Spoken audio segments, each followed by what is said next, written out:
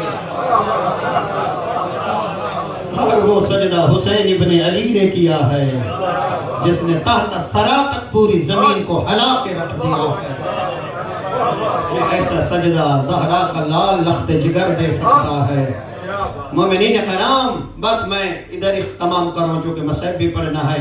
لقد خلقنا الانسان من سلالة من طین وخلقنا النطفة علقة وخلقنا العلقة مضغة فقسونا العظام لحما ثم انشأناه خلقا آخر.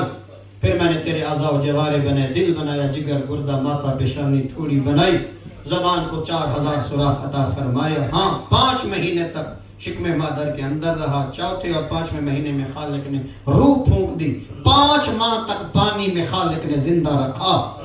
یا ابن آدم من اوصل الیک الغذا، جو سب سے زیادہ جملہ مجھے پیارا لگتا ہے نا حدیث قدسی میں، وہ یہی ہے. آج دنیا میں ہم کہتے ہیں اگر حرام نہ کھائیں تو بچوں کا پیٹ کیسے پالیں، جھوٹ اور سود کی طرف ہاتھ نہ بڑھائیں تو اپنے اخراجات کیسے پورے کریں. آواز قدرت آ رہی ہے، یا ابن آدم من اوصل الیک الغذا وانت جنین فی بطن امک، میں تو وہاں روزی دیتا رہا جہاں نہ ماں پہنچا سکتی تھی نہ باپ پہنچا سکتا تھا. من اوصل الیک الغذا، شکم مادر میں وہ کون تھا تیرے تک غذا پہنچانے والا. اللہ اکبر. اور جب تیرے آنے کا وقت ہوا تو قانون قدرت حرکت میں آیا اور تیرے لیے میں نے اتنا اہتمام کیا، میں نے آسمان سے فرشتے بھیجے تیرے استقبال کے لیے. اخرج علی ریشۃ من جناحہ، جنہوں نے آ کر اپنے پر پھیلائے. ثم السبیل یسرا، راستہ آسان ہوا، آسمان سے میری تجلی پڑی اور تو ماں کی گود کی زینت بنا. اور جب ماں کی گود میں آیا اپنی مجبوری، اب دیکھیں نوجوانوں، اگر اپنی مجبوری دیکھنی ہے نا، جب آپ کو خالق بیٹا بیٹی عطا فرمائے تو پھر اس کی طرف دیکھنا. لا لعلۃ تقطع، تیرے دانت نہیں تھے تو کٹ سکے. جب شکم مادر سے باہر آیا اور ماں کی گود میں پڑا، ولا لک ید تبطش، تیرے ہاتھوں میں طاقت نہیں، جرت نہیں کہ تو اپنا فیڈر بھی پکڑ سکے. ولا لک رجل تمشی، تیرے پاؤں میں اتنی جرت نہیں تھی کہ تو اپنے پاؤں پہ کھڑا ہو سکے. وہ کون تھا جس نے تیری محبت تیری ماں کے سینے میں اتنی ڈالی کہ تو رو پڑتا تھا. تیری ماں ساری رات نہیں سویا کرتی تھی، تو نہیں کھاتا تھا، تیری ماں نہیں کھاتی تھی. اور ساری رات اٹھا کر جو دعا مانگ رہی ہے، پروردگار اللہ اسے نیند آ جائے، اسے نیند آ جائے. نوجوانوں میں آپ سے پوچھنا چاہتا ہوں، تیری نیند کا وقت تھا کیا تیری ماں کا سونے کا وقت نہیں تھا؟ جو اپنی نیند کے وقت میں تیری نیند کی دعا مانگ رہی ہے، ایسا پیارا رشتہ عطا کرنے والا کون ہے؟ وہ کائنات کا خالق ہے. اور یاد رکھنا یہ ایک کنایہ ہے کہ وہ 70 ماں جتنی محبت کرتا ہے، نہیں، یہ سمجھانے کے لیے ایک کنایہ ہے کہ وہ 70 ماں جتنی محبت کرتا ہے، نہیں، وہ اتنی محبت کرتا ہے جتنی اس کی ذات بلند ہے. خالق مخلوق سے اتنی محبت کرتا ہے جتنی اس کی ذات بلند ہے. آپ مجھے بتائیں کہ اگر ہیٹر چل رہا ہے گھر میں، چولہا جل رہا ہے اور 2 سال کا بچہ آگ کی طرف سفر کرے تو ماں کی کیا کیفیت ہوتی ہے؟ ایسے جھپٹ کر اپنے بچے کے بازو سے پکڑتی ہے، کیوں؟ اس کے ہاتھ پہ چھالا نہ آ جائے. ماں نے جننا ہے، جس نے جننا ہے وہ چھالا برداشت نہیں کرتی، اور جس نے بنایا ہے اس کی کیا مشیت ہے کہ یہ جہنم میں جلتا رہے؟ ہرگز نہیں. خالق کا یہ ارادہ نہیں کہ میرا پیارا بندہ جہنم کی طرف سفر کرے. اس لیے آواز لگئی، یا ایھا الانسان ما غرک بربک الکریم، وہ میرا پیارا انسان کہاں چل پڑا ہے تو؟ تیرا خالق انتظار کر رہا ہے. اور میرے برادر مکرم، حج کے سفر میں پروفیسر صاحب نے ایک جملہ پڑھا تھا اور وہ یہی تھا کہ دنیا کی جس عدالت میں کوئی مجرم جائے اور جرم تسلیم کرے تو فوراً جج اسے سزا سناتا ہے.